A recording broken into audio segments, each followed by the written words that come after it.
Remittent fever. What is a remittent fever? Remittent fever is a type of fever where the body temperature remains elevated above normal throughout the day, but fluctuates.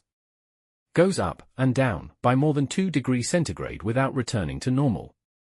Unlike intermittent fever where the temperature returns to normal, remittent fever sees the temperature fluctuate, but remain above normal. This pattern is often associated with certain infectious diseases. What are the key characteristics of remittent fever? Elevated body temperature. The temperature is consistently above the normal range.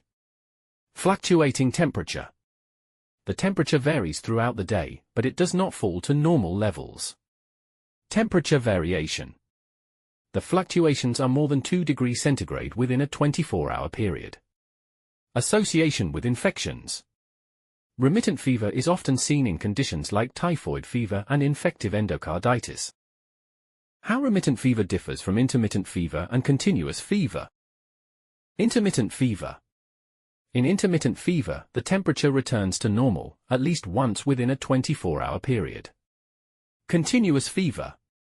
In continuous fever, the temperature remains elevated and fluctuates only slightly, typically by less than 1 degree centigrade.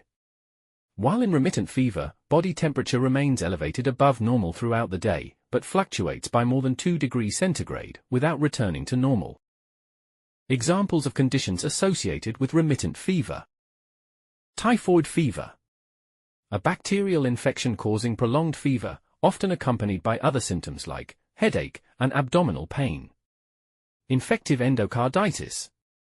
An infection of the heart valves, which can also present with remittent fever. Brucellosis. An infection that can cause remittent fever and other symptoms like fatigue and muscle aches.